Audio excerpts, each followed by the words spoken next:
Hello et bienvenue chez Éclosion, le podcast où je te partage l'art d'aimer la vie. Moi c'est Chloé, praticienne en soins énergétiques. J'accompagne ceux qui le souhaitent à prendre conscience de leur potentiel et à faire rayonner leur lumière.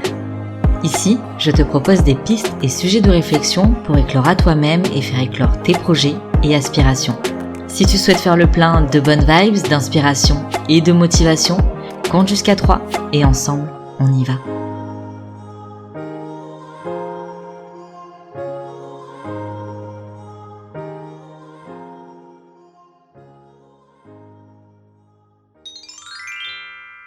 La semaine dernière, j'ai fêté mes 9 mois en Italie.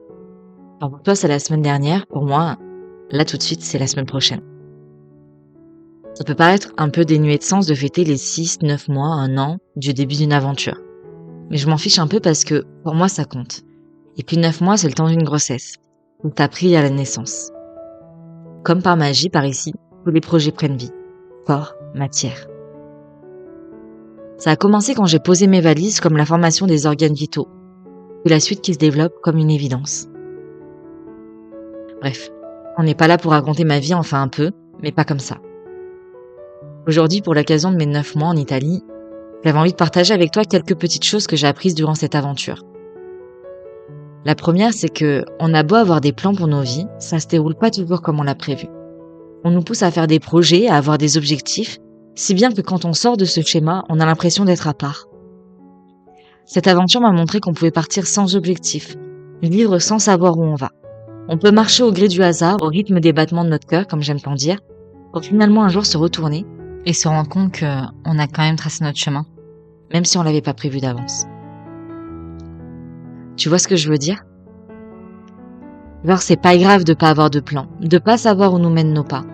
Marcher en suivant son cœur, ça fonctionne aussi, même si ça dépasse la raison, parce que si notre tête sait pas, notre cœur lui sait. Et je peux te garantir à 99,8% qu'il te trompera jamais si tu l'écoutes attentivement. La deuxième, j'avoue que celle-là, je l'avais déjà un petit peu captée, mais elle s'est confirmée le long de l'aventure. Les signes ne sont pas toujours des signes. Bien sûr que j'ai été de celles, et je le suis encore parfois, même souvent, parce que j'aime ça, qui croient aux signes. Je pense que des fois, je dois saouler un peu mes potes avec mes « Attends, c'est à quelle cheville que tu t'es fait une entorse ?» Ou mais « Oh, regarde une plume de pigargue blanche, c'est un signe !» Bref, je vais pas faire une liste parce qu'elle pourrait être genre très longue. Et je dis pas que tous les signes ne sont pas des signes. Ce que je veux dire, c'est que souvent, quand on cherche un signe à l'extérieur, c'est qu'on cherche juste quelque chose qui va comme venir nous soutenir, nous conforter dans nos décisions. Genre comme si le fait que pour nous ce soit ok, ça ne soit pas suffisant. Alors qu'en fait, ça l'est amplement.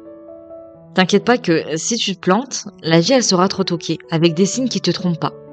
Et parfois qui font pas beaucoup rire. Enfin moi ça me fait un peu rire, même si des fois ça demande de prendre du recul. À un moment de mon aventure, j'ai l'impression que tous les événements extérieurs conspiraient contre moi. Pour me dire, rentre en France. Sauf qu'à l'intérieur de moi, ça me faisait des nœuds au ventre l'idée de rentrer en France.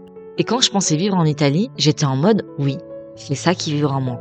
C'était évident, il n'y avait pas de doute. Mais ça n'empêchait pas que les événements extérieurs n'allaient pas dans ce sens. Et maintenant, avec le recul, c'est beaucoup plus clair.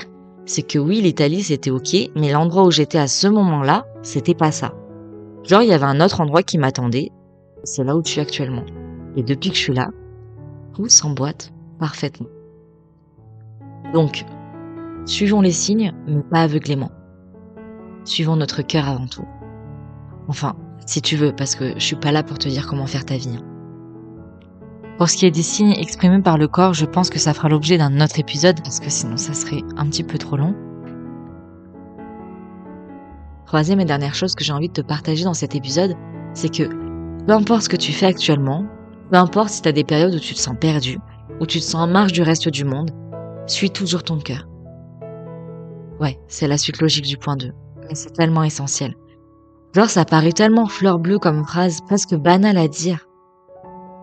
À dire peut-être, à ressentir, à expérimenter, c'est tout sauf banal. Ça rend l'ordinaire extraordinaire. Alors rappelle-toi-en quand t'as envie de baisser les bras, quand la tempête emporte avec elle tous les plans d'avenir que t'avais faits. Rappelle-toi aussi quand tu vois pas l'endroit où tu vas poser ton prochain pas, que la terre sera toujours juste en dessous. Même si tu la vois pas, elle te soutient où que tu sois, quel que soit ton mood, en énergie. Souviens-toi que tant que ton cœur battra, il y aura toujours l'espoir, la vie, le monde et le champ des possibles qui s'offriront à toi. Rappelle-toi que tant que tu suivras ton cœur, tu seras sur ta voie. Et peut-être que tu pourras pas l'expliquer. Ça n'a pas d'importance parce que c'est ta vérité. Elle n'appartient qu'à toi. C'est un petit peu comme ton jardin secret. Bref, rappelle-toi que la vie est en toi et que ça, c'est ton plus grand pouvoir. Car cette vie, tu peux l'insuffler dans tous les projets auxquels aspire ton cœur. Mon deuxième grand pouvoir, c'est ton pouvoir personnel. Celui qui te rend acteur et responsable de ta vie. Des limites et des possibles que tu t'autorises. Celui qui te dote d'alchimie pour transformer et transcender ce que tu vis. Et le troisième pouvoir que j'ai envie de te rappeler aujourd'hui, c'est celui de l'amour. Parce que l'amour est grand, l'amour est passion. C'est l'énergie du cœur, la même qui nous propulse au-delà des limites de nos peurs.